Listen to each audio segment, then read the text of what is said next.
Assalamualaikum warahmatullahi wabarakatuh.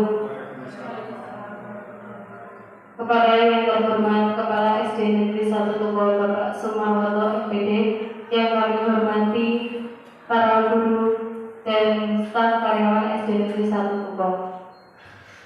Pertama-tama mari kita panjatkan puji syukur kehadirat Allah Subhanahu wa taala yang telah melimpahkan rahmat serta hidayahnya berupa nikmat sehat kepada kita semua, sehingga pada hari ini kita dapat berkumpul dalam acara diseminasi budaya positif. Salawat serta salam tetap tercurah kepada junjungan Nabi Agung Muhammad SAW yang kita nantikan syafaatnya di yaumul kiamah nanti. Pada hari ini izinkan saya menyampaikan susunan acara pada hari ini. Yang pertama yaitu pembukaan, yang kedua yaitu sambutan dari Kepala SD Negeri 1 Tuko, yang ketiga yaitu pemaparan materi, yang keempat yaitu penutup. Mari kita buka acara pada hari ini dengan bacaan basmalah. Bismillahirrahmanirrahim. Acara yang kedua yaitu sambutan dari Kepala SD Negeri 1 Tuko kepada Bapak Sumarwoto MPD, dipersilahkan.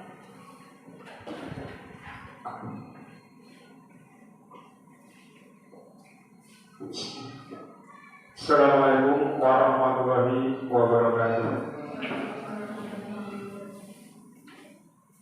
Kepada Bapak Ibu Guru serta karyawan SD Negeri 1 Tuko yang saya hormati, sebelum kita melanjutkan topik diseminasi budaya positif yang nanti akan dibawakan pemateri, marilah kita pertama-tama panjatkan puji syukur kita kehadirat Robi, yang mana pada kesempatan pagi ini kita masih diberi kesehatan, sehat hikmat, sehat sempat, sehingga kita dapat melaksanakan tugas rutinitas kita sehari-hari dalam keadaan sehat walafiat tanpa kekurangan suatu apa.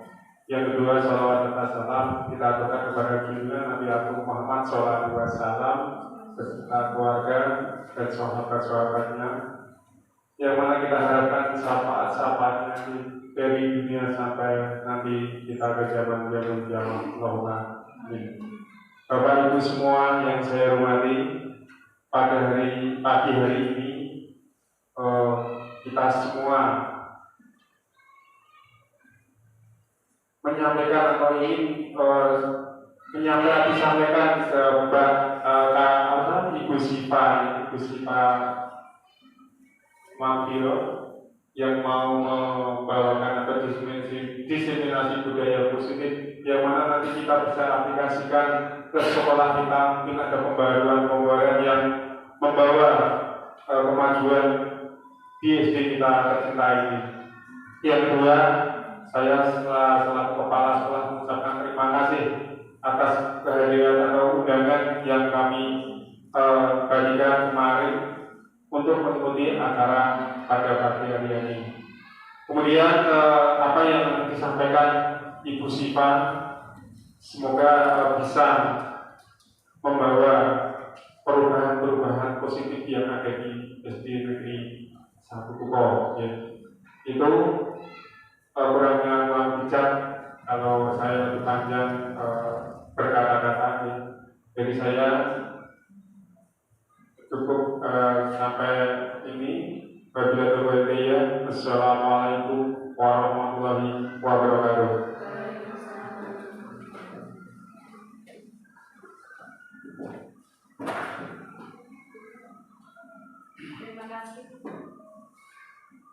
Terima kasih Bapak Sumarwoto MPD. Acara selanjutnya yaitu pemaparan mengenai diseminasi budaya positif yang akan disampaikan oleh Ibu Nisfu Syifa Maghfirah SPD. Kepada beliau dipersilakan.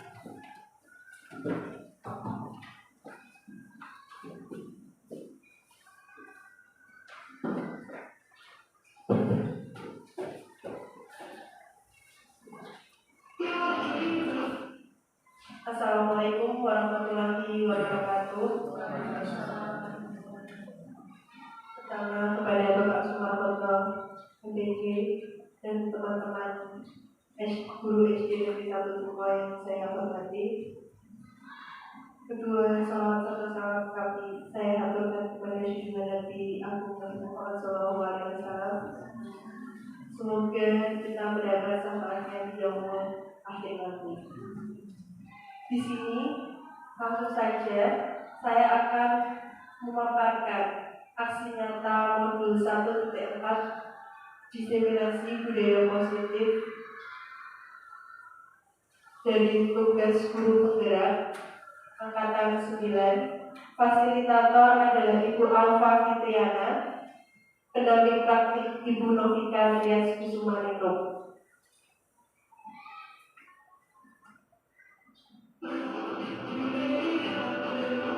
Kemudian ada budaya positif di teks dulu pakai yang ketiga di off dulu. Kembali ke slide 2. Budaya positif di sini saya akan memaparkan beberapa di antaranya ada disiplin positif, kemudian adalah motivasi perilaku manusia, hukuman dan penghargaan, kemudian ada keyakinan sekolah atau kelas.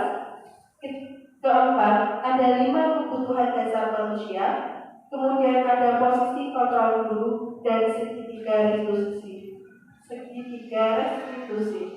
Kemudian sebelum ke materi selanjutnya, kita ice breaking dulu untuk memfokuskan pikiran kita agar kita lebih fokus terhadap materi.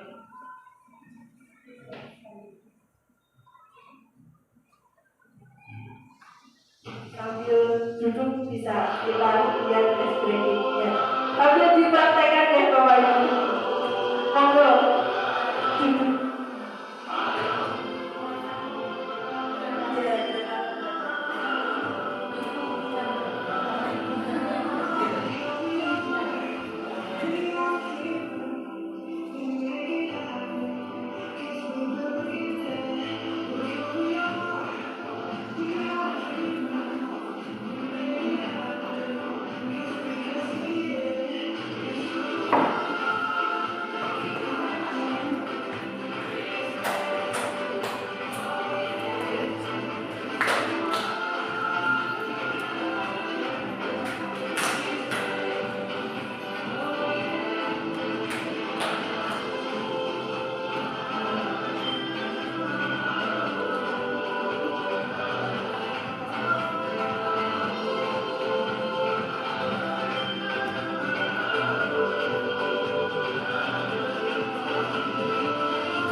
Oke, terima kasih atas partisipasinya Bapak Ibu. Kemudian kita lanjutkan tentang makna kata disiplin. Pemikiran kajian Dewantara ini sejalan dengan pandangan Diane Gosen dalam bukunya Reconstructing School Discipline pada tahun 2001. Diane menyatakan bahwa arti dari kata disiplin berasal dari bahasa Latin Disiplina yang artinya belajar. Kata disiplin juga berasal dari akar kata yang sama dengan disiplin atau murid atau pengikut. Untuk menjadi seorang murid atau pengikut, seseorang harus paham betul alasan mengapa mereka mengikuti suatu aliran atau ajaran tertentu. Sehingga motivasi yang terbangun adalah motivasi intrinsik, bukan motivasi ekstrinsik. Dengan kata lain, disiplin diri juga mempelajari bagaimana cara kita mengontrol diri dan bagaimana menguasai diri untuk memilih tindakan yang mengacu pada nilai-nilai yang kita hargai.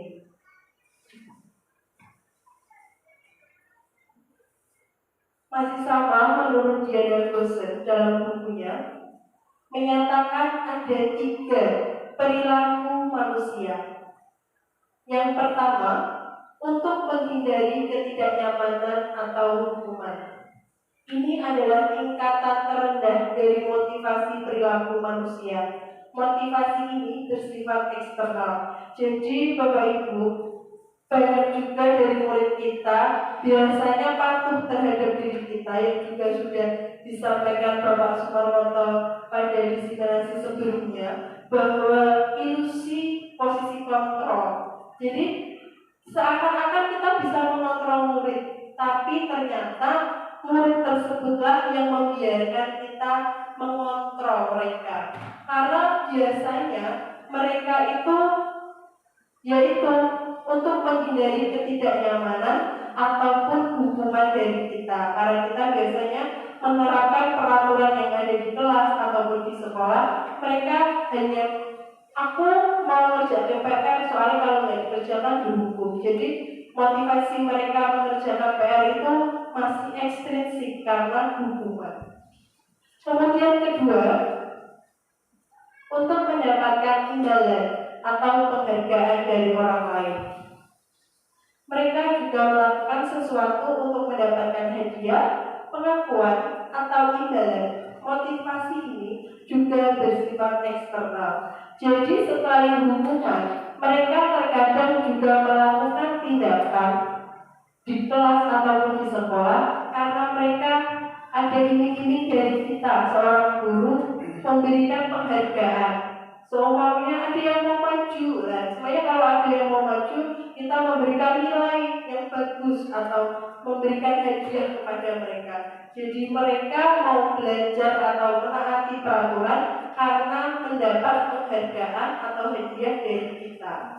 Kemudian yang ketiga, untuk menjadi orang yang mereka inginkan dan menghargai diri sendiri dengan nilai-nilai yang mereka percaya. Ini adalah motivasi yang akan membuat seseorang memiliki disiplin positif karena motivasi berperilakunya bersifat internal, bukan eksternal. Jadi murid di sini di tahap ketiga itu mereka sudah menyadari bahwa seumpamanya mereka mengerjakan PR itu bukan karena hukuman ataupun karena penghargaan yang diberikan oleh guru, melainkan sebagai kewajiban dan sebagai tanggung jawab terhadap nilai mereka bahwa aku mengerjakan PR karena biar aku pintar atau aku bisa belajar lebih baik lagi. Jadi itu motivasinya sudah bersifat internal dari diri mereka sendiri. Kemudian yang kedua, ada hukum dan konsekuensi, kemudian ada restitusi. Jadi ada 3 hal di sini. Ketiganya ini memiliki tingkatan yang berbeda. Yang pertama, hukuman. Hukuman bersifat tidak terencana atau tiba-tiba. Anak atau murid tidak tahu apa yang akan terjadi dan tidak dilibatkan. Hukuman biasanya bersifat satu arah dari pihak guru yang memberikan dan murid hanya menerima suatu hukuman tanpa melalui suatu kesepakatan. Kadang hukuman-hukuman ini mungkin di sekolah sudah tertera, sudah ada, tapi murid tidak tahu. Jadi tidak ada terjadinya kesepakatan antara guru dan murid. Kemudian ada konsekuensi. Konsekuensi adalah suatu tindakan yang terencana atau sudah disepakati, sudah dibahas dan disetujui oleh murid dan guru. Umumnya, bentuk-bentuk konsekuensi dibuat oleh pihak guru atau sekolah dan murid sudah mengetahui sebelumnya. Konsekuensi yang akan diterima bila ada pelanggaran. Jadi kalau konsekuensi ini beda dari hukuman karena guru dan murid melakukan kesepakatan. Jika kita tidak mengerjakan PR, apa hukuman yang mereka akan terima. Jadi ada kesepakatan di sini. Kemudian ada restitusi, adalah proses menciptakan kondisi bagi murid untuk memperbaiki kesalahan mereka, sehingga mereka bisa kembali pada kelompok mereka dengan karakter yang lebih kuat. Jadi restitusi ini adalah mereka menciptakan jika mereka melanggar, mereka menawarkan sesuatu perubahan dari dalam diri mereka sendiri.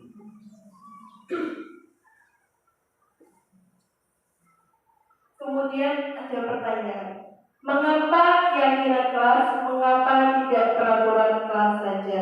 Kalau dulu sebelum mengenal guru penggerak saya terutama tahunya adanya ya peraturan kelas ataupun peraturan sekolah. Tapi setelah melalui tahapan dan saya mengikuti guru penggerak, ada yang namanya keyakinan kelas. Jadi keyakinan kelas ini hampir sama seperti peraturan, cuma bedanya tidak hanya ditaati saja, tapi mereka sudah meyakini bahwa nilai-nilai tersebut ada nilai-nilai yang terbaik dan nilai-nilai yang ada dalam diri mereka.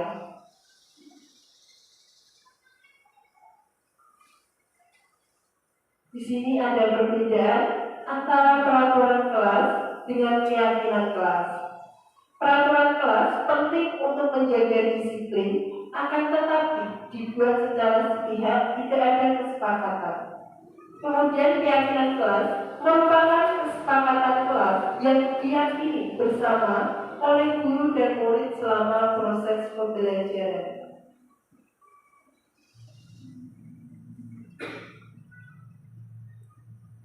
Dalam langkah-langkah membuat keyakinan kelas, di sini pertama, siswa mengusulkan atau menulis keyakinan yang mereka inginkan. Jadi kita sebagai guru, sebagai fasilitator di kelas, memfasilitasi mereka, mengarahkan mereka untuk mengungkapkan ide mereka atau mereka inginnya keyakinan kelas apa atau kelas ini tuh mau dijadikan seperti apa, suasananya bagaimana, kemudian tingkah laku mereka diatur dengan bagaimana, mereka yang mengungkapkan dan mereka yang memberikan ide bagaimana kelas mereka nanti. Setelah siswa mengusulkan, bisa menulis, kemudian guru dan siswa mengulas keyakinan yang telah ditulis. Jadi setelah siswa memaparkan keinginan mereka bisa ditulis, kemudian kita dan siswa mengulas kembali. Karena kalau saya di kelas, terutama di kelas 4 yang saya pegang itu ada 34 siswa. Jadi kalau satu-satu menulis, kemungkinan ada 34 keyakinan. Jadi kita mengulas lagi. Kemungkinan juga akan ada keyakinan-keyakinan yang sama yang mereka tulis walaupun dengan kalimat-kalimat yang berbeda. Kita bisa menjadikan satu keyakinan, kita rangkai lagi. Nah, yang ketiga, guru dan siswa memilah keyakinan yang kelas yang penting. Setelah kita melihat atau beberapa banyak keyakinan yang telah ditulis siswa tadi, kita memilih kira-kira keyakinan mana yang penting kita terapkan. Karena menurut saya paling dalam satu kelas cukup 5, 6 atau 7 keyakinan kelas itu dulu untuk awal kita memulai. Kemudian keempat, mengubah keyakinan kelas menjadi kalimat positif. Karena biasanya kita sudah terbiasa dengan peraturan dan peraturan kelas itu kalimatnya negatif. Contoh, tidak boleh terlambat. Nah, itu merupakan kata tidak, kata jangan. Biasanya tuh anak malah lebih akan dilakukan gitu. Kalau sugesti mereka tidak boleh main di kelas, mereka malah akan lebih main lagi di kelas gitu dan malah nggak bisa diam. Jadi kata negatif itu kita ubah menjadi kalimat positif. Seperti tidak boleh terlambat.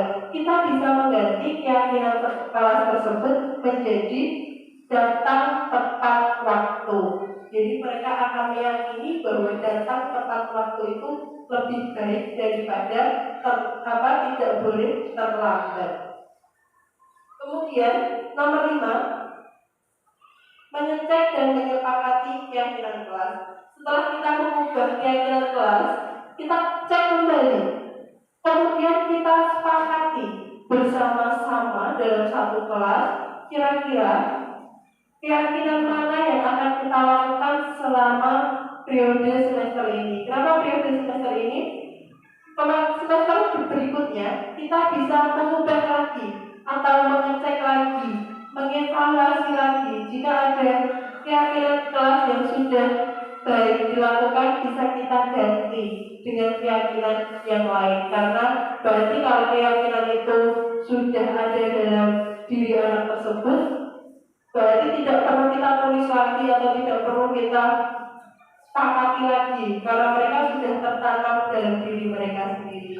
Kemudian yang terakhir adalah buatlah poster atau muat di sosial media keyakinan sekolah atau kelas Anda.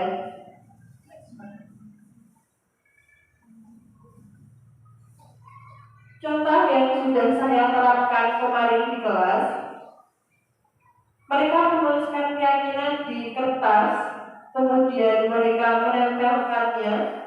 Nah, setelah itu jadilah seperti ini. Kemarin saya buatnya lebih besar, dibantu ibu-ibu juga kita berkolaborasi, disupport sekali dengan ibu bapak di sini di Tumpah 1 tentang tugas-tugas guru penggerak saya. Saya juga mengucapkan banyak terima kasih ini karena sudah sangat didukung dan disupport untuk mengerjakan tugas guru penggerak. Semoga kedepannya bapak ibu juga akan bertambah lagi guru penggerak di SD Negeri 1 Tumpah. Ini adalah contoh keyakinan kelas saya. Di sini saya hanya beberapa 1, 2, 3, 4, 5, 6. Hanya ada 6 keyakinan kelas yang kita sepakati. Yang pertama, contohnya ada mengerjakan tugas tepat waktu. Karena kemarin ini ada anak yang ternyata tidak melakukan tidak mengerjakan tugas tepat waktu karena alasannya hari sebelumnya tidak berangkat sekolah. Kemudian yang kedua, saling menghargai dan menyayangi teman. Ini kenapa ini bisa berumur saling menghargai dan menyayangi teman, karena di dalamnya mesti ada kata negatifnya banyak. Peraturannya banyak karena tidak boleh bertengkar, kemudian tidak boleh mengejek, tidak boleh membuli temannya. Itu juga masuk saling menghargai dan menyayangi teman. Kemudian mendengarkan pelajaran dengan baik. Ada yang keempat, boleh minum saat pelajaran.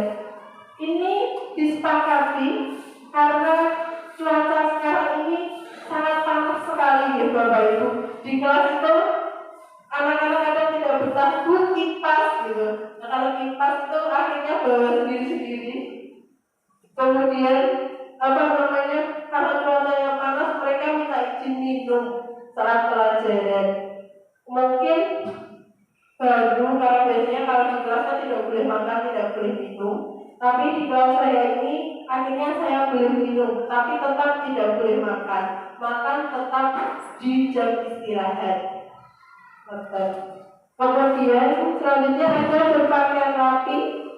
Berpakaian rapi ini mereka menyebutkan harus pakai dasi, kemudian kaos kaki sesuai hari atau sesuai pakaian. Karena di beberapa kali siswa di kelas 4 itu kaos kakinya masih beda warna, pakai pramuka itu kaos kakinya masih warna putih. Jadi ditekankan lagi, ini menjadi keyakinan kelas mereka agar mereka lebih berpakaian rapi sesuai dengan pakaian mereka.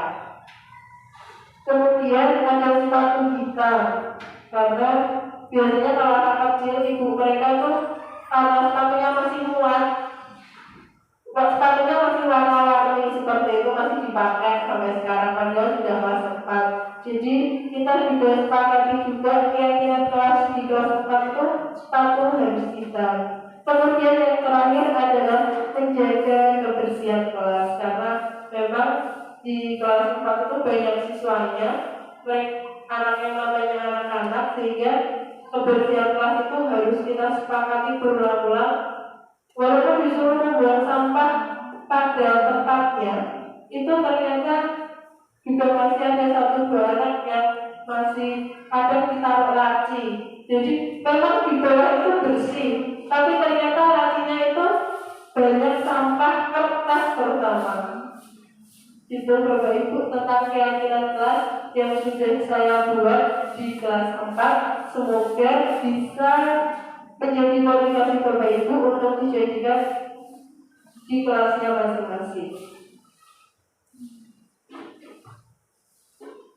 Ini tadi contoh keyakinan kelas saya. Kemudian kita menginjak kepada kebutuhan dasar manusia. Jadi di sini ada 5 jenis kebutuhan dasar manusia. Yang pertama adalah bertahan hidup. Kedua, kasih sayang dan rasa memiliki. Ketiga, kebebasan. Keempat, kesenangan.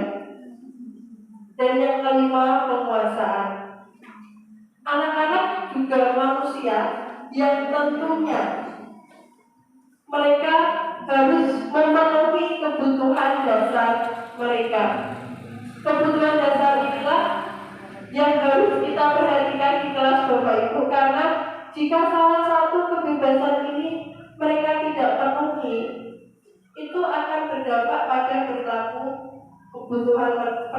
mereka di kelas. Kadang ada yang nakal, karena kita banyak ya, saya juga sering berdiskusi dengan Bapak Ibu guru yang lain, karena jika ada anak yang nakal, kita tidak bisa menyalahkan anaknya saja. Kita biasanya tetap melihat orang tuanya bagaimana, karena 5 kebutuhan dasar ini tidak bisa dipenuhi hanya di kelas, tapi yang paling dominan atau paling besar itu memang dipenuhi dari rumah.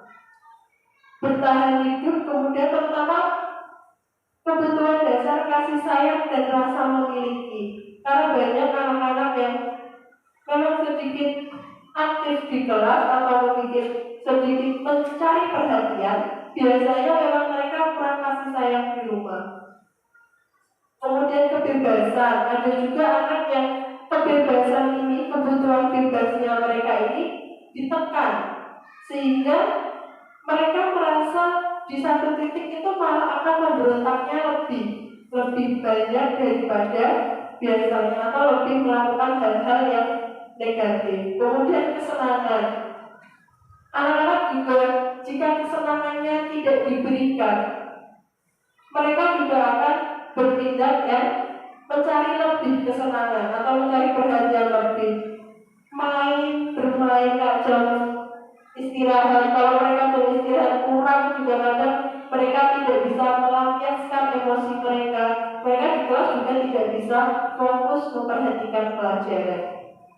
Kemudian yang terakhir ada penguasaan. Biasanya ada anak-anak yang membuli, tapi tidak separah membuli ya. Paling cuma berantem masalah tempat duduk atau masalah apa, karena mereka ingin menunjukkan kekuasaan terhadap temannya atau penguasaan terhadap barang yang dimilikinya. Lanjut.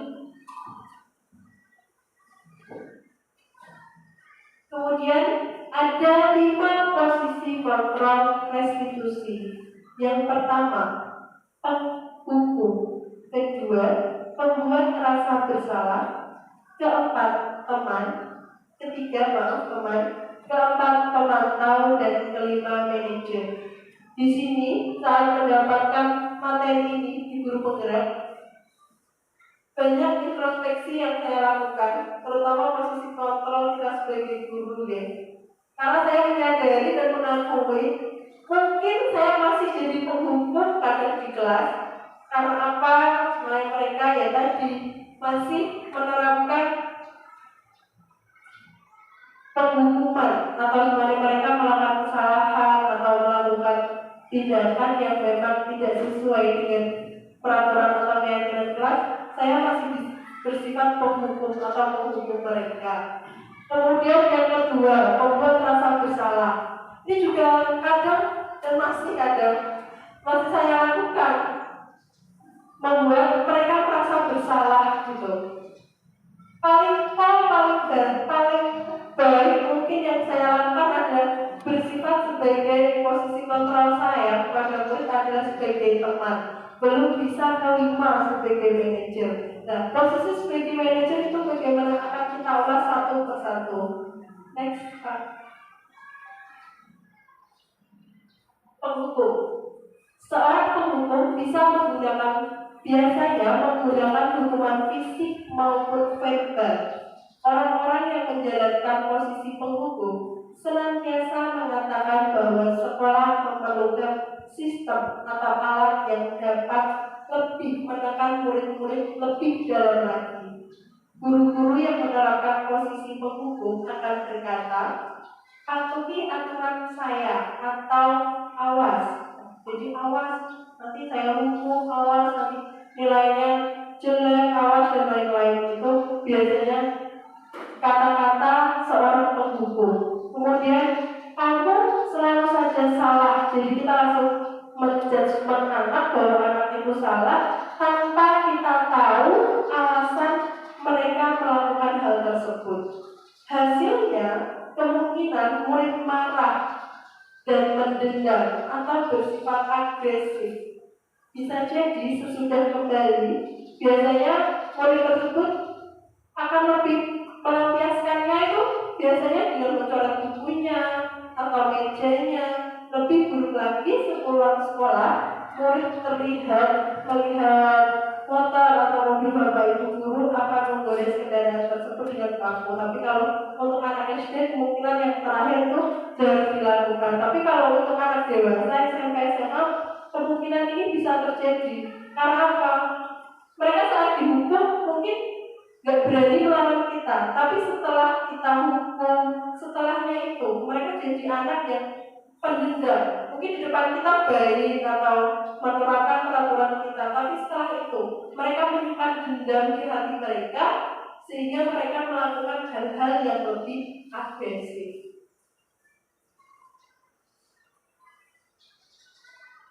Kemudian ada membuat merasa bersalah. Pada posisi ini, guru biasanya akan bersuara lebih lembut, lebih baik sedikit daripada sebagai penghukum. Membuat rasa bersalah akan menggunakan keheningan yang membuat orang lain merasa tidak nyaman, bersalah atau rendah diri. Kata-kata yang keluar dengan lembut akan seperti ini, Bapak Ibu. Ibu sangat kecewa sekali dengan kamu. Kemudian ada berapa kali Bapak harus memberitahu kamu ya. Gimana coba kalau orang tua kamu tahu kamu berbuat begini.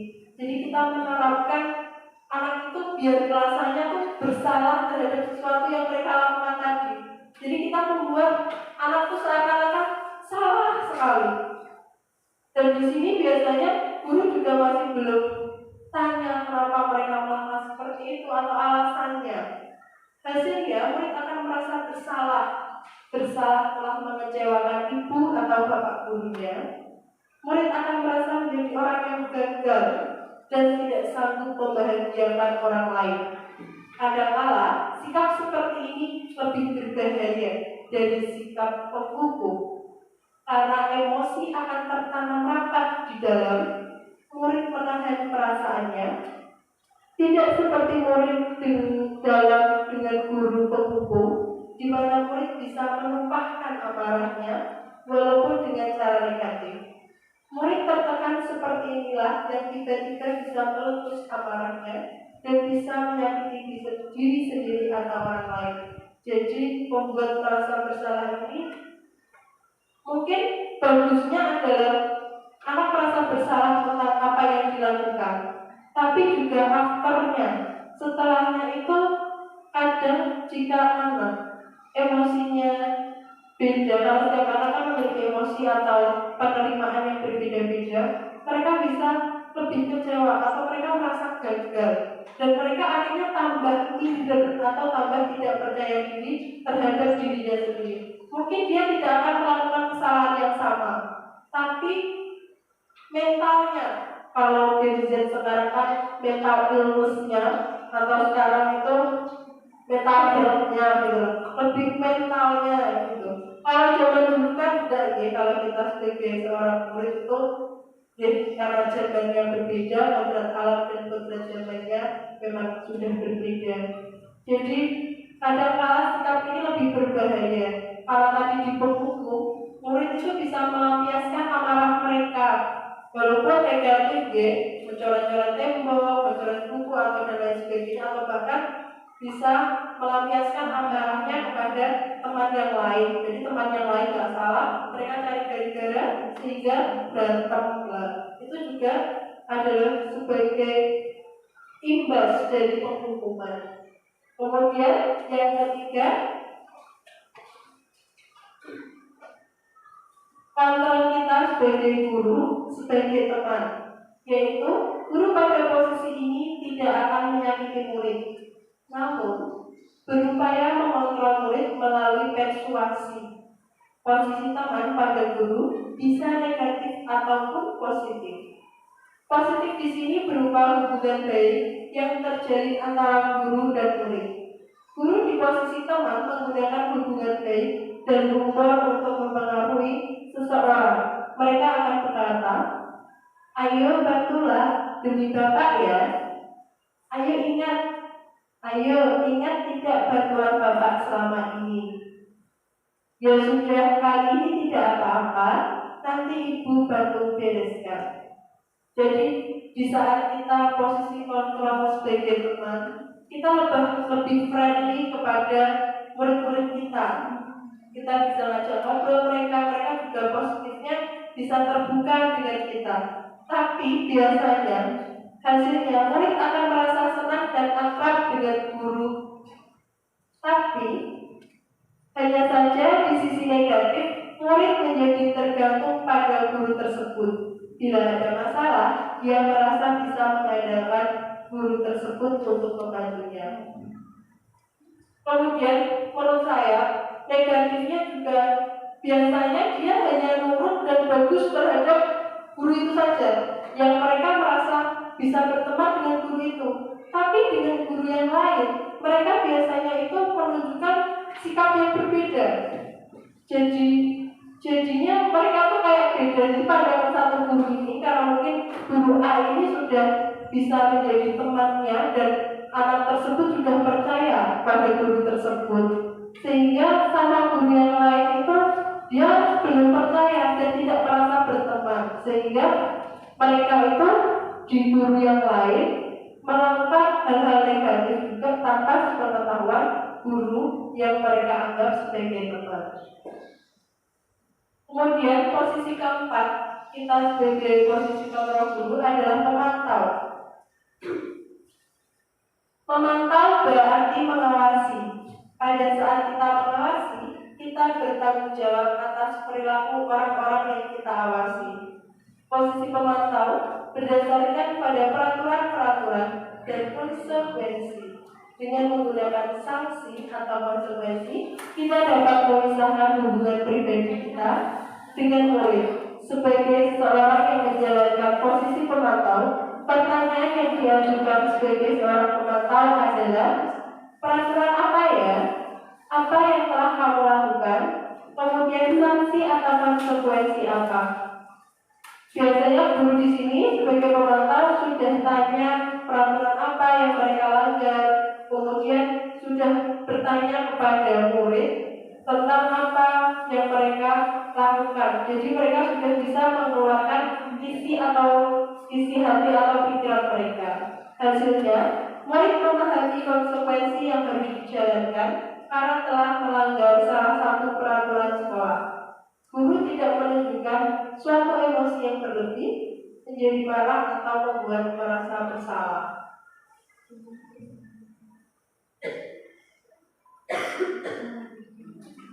Posisi kontrol guru atau seorang manusia yang paling baik adalah sebagai manajer, di mana manajer adalah posisi di mana guru berbuat sesuatu bersama dengan murid, mempersilahkan murid mempertanggungjawabkan perilakunya, mendukung murid agar dapat menemukan solusi atau masalahnya sendiri. Seorang manajer telah memiliki keterampilan di posisi teman maupun sebagai pemantau. Dan dengan demikian, bisa jadi di waktu-waktu tertentu kembali kepada kedua posisi tersebut bila diperlukan. Namun, bila kita menginginkan murid-murid kita menjadi manusia yang merdeka, mandiri, dan bertanggung jawab, maka kita perlu mengacu kepada restitusi yang dapat menjadikan murid kita seorang manajer bagi dirinya sendiri.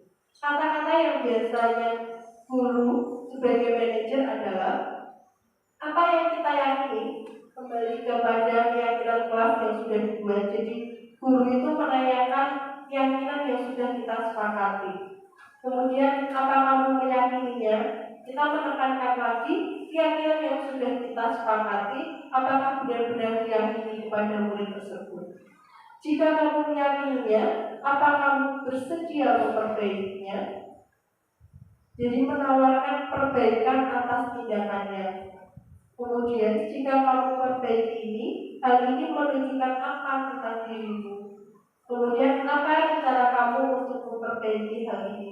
Jadi posisi manajer ini kita sebagai guru adalah hanya fasilitas, kita hanya bertanya, dan murid yang membuat masalah tersebut yang menggali terhadap dirinya sendiri apa yang mereka lakukan, kemudian kesalahan apa yang mereka buat, alasannya apa, kemudian cara mereka memperbaiki kesalahan tersebut itu bagaimana. Hal tersebut itu murid sendiri yang memunculkan dari dalam diri mereka sendiri.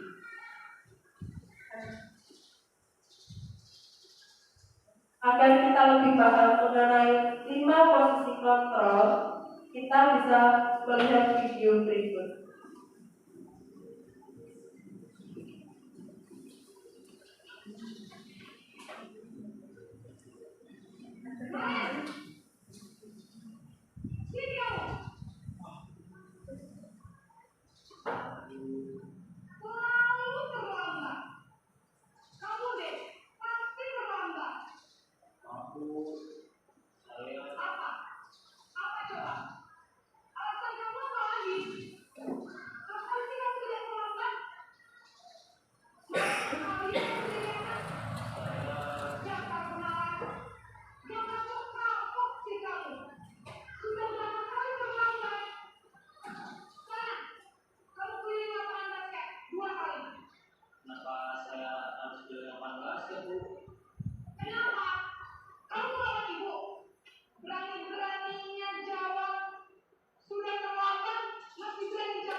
Posisi pemukul biasanya berbicara dengan nada tinggi, menghabis, menunjuk-nunjuk, menyakiti, dan menyindir. Hukuman bisa berupa fisik maupun psikis. Ibu dan bapak guru hebat. Dampak yang terjadi pada murid ketika guru berada pada posisi pemukul adalah murid cenderung akan berlompat, bahkan lupa dengan.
Maaf Bu, maaf sekali. Ya sudah, lain kali jangan bikin ibu susah lagi ya nak ya. Ibu tidak akan kamu lagi kalau kamu begini terus. Bisa jantungan kalau ibu tegur bapak kepala sekolah. Sana cepat kelas. Maaf ya Bu, maaf sekali. Posisi pembuat rasa bersalah berbicara dengan nada tenang, cenderung lembut. Namun kata-kata yang diutarakan membuat murid merasa menjadi orang yang gagal, memandang buruk dirinya sendiri, merasa tidak berharga, dan tidak sanggup membahagiakan orang lain. Ketika guru mengambil posisi pembuat rasa bersalah, murid akan menganggap dirinya yang bersalah dan ia akan menyimpan emosi negatif tersebut di dalam dirinya.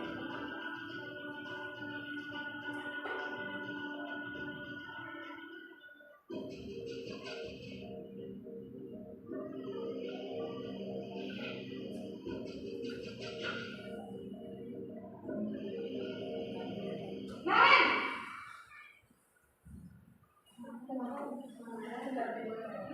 Selamat pagi Bu. Wah, sudah jam berapa nih nak? Terlambat lagi ya sayang. Iya Bu, habis ibu saya lupa bawa ngecek saya Bu. Kamu malah menyalahkan ibu kamu. Kamu bukannya anak yang larinya paling kencang. Kok terlambat sih? Iya Bu, saya memang terlambat bangun tadi. Jadi biar perusahaan lari kencang, tetap bel cenjar Bu.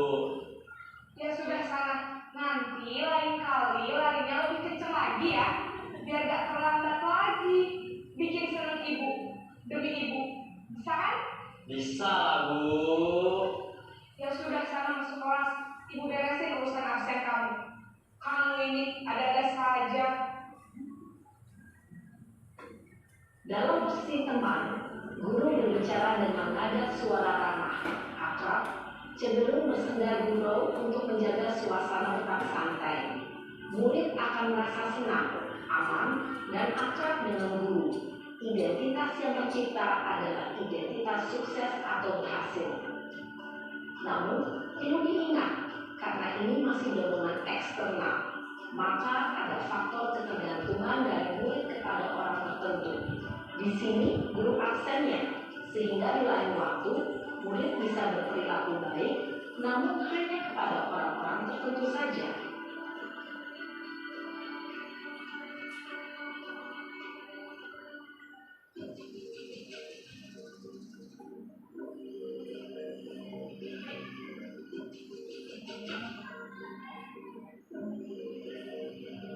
Nan!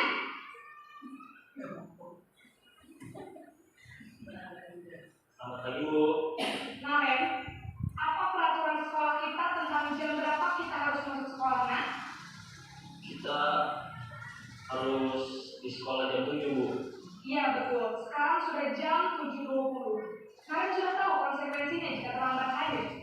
Paham Bu, saya harus tinggal kelas pas jam istirahat selama 20 menit. Iya benar, konsekuensinya demikian. Jadi nanti jam 9.30 pas istirahat, kamu harus tinggal di kelas, kerjakan tugas tambahan untuk ketertinggalan kamu, ya? Baik Bu. Posisi pemantau mengandalkan penghitungan atau data untuk mengontrol murid. Guru mengarahkan murid berdasarkan peraturan dan konsekuensi. Seorang pemantau menunjukkan bahasa tubuh dan ekspresi wajah yang datar dan cenderung formal.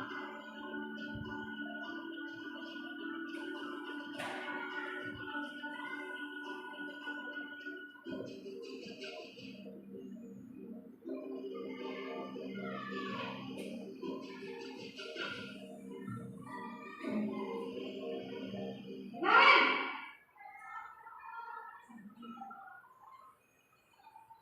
Selamat pagi Bu. Selamat pagi, Naren. Maaf Bu, saya terlambat. Iya, sekolah masuknya jam 7, sekarang sudah jam 7.20. Jadi sekarang bagaimana ini, Naren? Maaf Bu, saya lupa secara awal saya semalam. Baiklah, menurut kamu, keyakinan sekolah yang mana yang perlu kamu tingkatkan? Menghargai diri sendiri dan orang lain mungkin ya, Bu. Setuju. Jadi, apakah Naren meyakini prinsip saling menghormati tersebut? Iya, Bu. Saya meyakininya. Apakah Naren bersedia memperbaiki masalah keterlambatan ini? Bersedia, Bu. Bagaimana kamu akan memperbaiki masalah keterlambatan ini? Saya akan coba untuk tidak lupa menyetel alarm saya, Bu.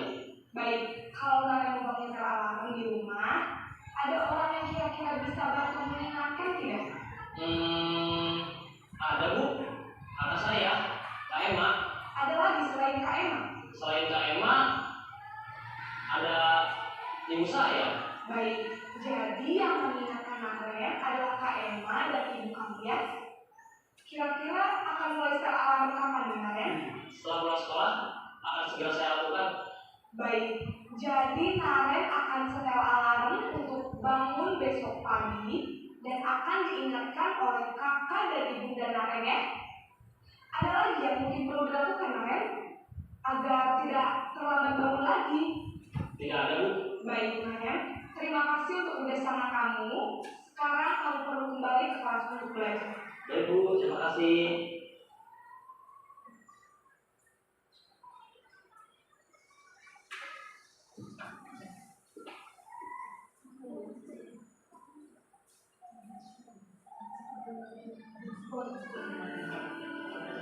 Demikian adalah ilustrasi Imam Muslim Ngobrol. Kita sebagai guru, semoga kedepannya kita bisa menjadi posisi manajer untuk murid-murid kita. Sebelum kita lanjut, kita ice break terlebih dahulu and dessert. Jadi mohon Bapak Ibu guru semuanya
selanjutnya ada segitiga restitusi.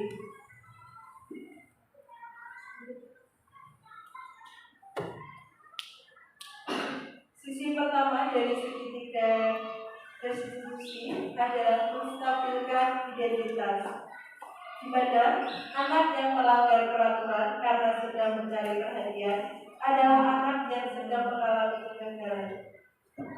Dia mencoba untuk memenuhi kebutuhan dasarnya, namun ada benturan. Kalau kita mengkritik dia, maka kita akan tetap membuatnya dalam posisi gagal. Kalau kita ingin dia menjadi reflektif, maka kita harus meyakinkan si anak dengan cara mengatakan kalimat-kalimat berikut. Berbuat salah itu tidak apa-apa, tidak ada manusia yang sempurna. Saya juga pernah melakukan kesalahan seperti itu. Kita bisa menyelesaikan ini. Bapak atau ibu tidak tertarik mencari siapa yang salah, tapi ingin mencari solusi dari permasalahan ini. Kemudian kamu berhak merasa seperti itu. Apakah kamu sedang menjadi teman yang baik buat dirimu sendiri? Kemudian ada sisi yang kedua, ada validasi tindakan yang salah. Seorang guru yang memahami teori kontrol pasti akan mengubah pandangannya dari teori stimulasi respon ke cara berpikir proaktif yang mengetahui tujuan dari setiap tindakan dari muridnya. Kemudian, tidak mungkin tidak suka sikap seorang anak yang terus-menerus merengek, tapi bila sikap itu mendapatkan perhatian kita, maka itu telah memenuhi kebutuhan anak tersebut. Kalimat untuk memvalidasi kebutuhan mereka adalah, padahal kamu bisa melakukan yang lebih buruk dari ini ya, tapi kamu tidak melakukannya. Kemudian kamu pasti punya alasan mengapa melakukan hal itu. Kamu patut bangga pada dirimu sendiri karena kamu telah melindungi sesuatu yang penting buatmu. Kemudian yang terakhir, kata-katanya adalah kata, kamu boleh mempertahankan sikap itu, tapi kamu harus menambahkan sikap yang baru. Kemudian untuk sisi ketiga adalah menanyakan keyakinan, di mana teori kontrol yang menyatakan bahwa kita pada dasarnya termotivasi secara internal ketika identitas sukses telah tercapai dan tingkah laku yang salah telah divalidasi, maka anak akan siap untuk dihubungkan dengan nilai-nilai yang dia percaya dan berpindah menjadi orang yang dia inginkan. Pertanyaan-pertanyaan di bawah ini menghubungkan keyakinan anak dengan keyakinan kelas ataupun keluarga. Yang pertama, apa kita percaya sebagai kelas atau keluarga? Apa nilai-nilai umum yang kita telah sepakati? Apa kebayangan kita tentang kelas yang ideal? Kemudian kamu mau jadi orang yang seperti apa? Penting untuk menanyakan ke anak kehidupan seperti apa nantinya yang mereka inginkan. Kemudian yang terakhir, apa kamu ingin menjadi orang yang sukses, bertanggung jawab, atau bisa dipercaya? Kemudian untuk menambah wawasan kita mengenai, kita lihat video berikut.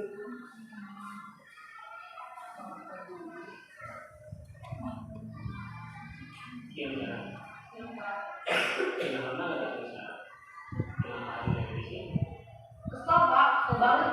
Masa aku dikatain tukang fitnah pak? Ya aku marah lah. Aku balik katain Eka di depan kelas. Kesel banget. Oh begitu. Ya pasti kamu marah dan kesal. Bapak juga akan marah apabila ada yang menuduh bapak seperti itu. Kemudian pada saat itu kamu melakukan apa? Ya saya langsung ngatain Eka lah pak. Kesel banget. Saya bentak-bentak dia di depan teman lain. Oh begitu.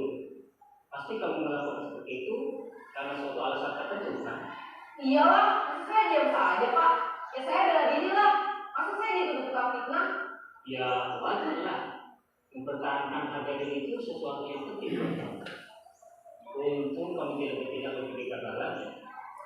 Hanya meminta-minta. Iya pak. Untung saya masih bersabar dan hanya membekas saja. Sudah gemes padahal saya pasti bela diri lah. Ya pasti ya. Tapi kamu memilih untuk tetap bertahan dan bersabar. Kamu memilih untuk tidak berbuat lebih parah lagi kan? Iya. Nah, sekarang coba kita lihat lagi tindakan kamu yang mentak-mentak Eka di kelas. Tindakan kamu itu kira-kira sesuai dengan keyakinan kelas atau prinsip kamu tidak? Enggak lah pak. Capek pak jadi pemarah. Jadi keyakinan atau prinsip mana yang kurang sesuai dengan keinginan kamu? Ya, saya sebenarnya sangat menghargai orang lain. Mungkin saat itu saya menjadi emosi. Jadi tidak menentukan sikap itu. Kamu meyakini tidak? Menghargai orang lain itu penting buat kamu. Yakin lah Pak. Iya, setuju. Kita harus saling menghargai. Namun,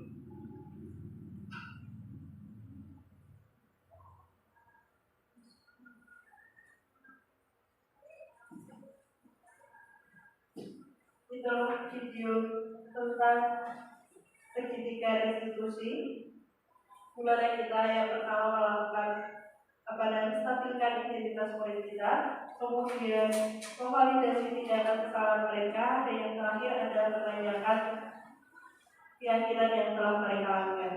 Jadi dalam penerapan budaya positif atau disiplin positif di kelas atau sekolah, kita harus bisa menempatkan posisi kontrol minimal sebagai teman, pemantau, dan yang paling baik adalah sebagai seorang manajer.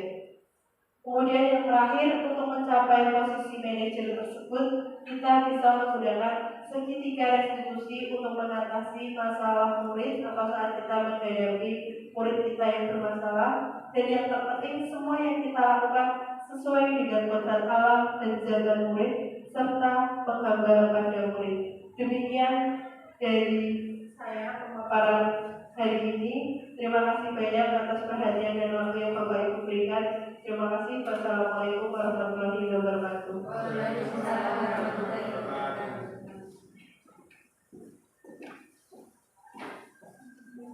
Terima kasih Ibu Syifa atas pemaparan materi mengenai diskriminasi budaya positif yang telah diberikan. Bagi kami itu sangat menginspirasi dan semoga dapat mengaplikasikan dalam posisi guru sebagai manajer. Sekian dari saya.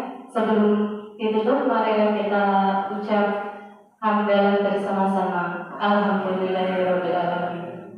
Wassalamualaikum warahmatullahi wabarakatuh.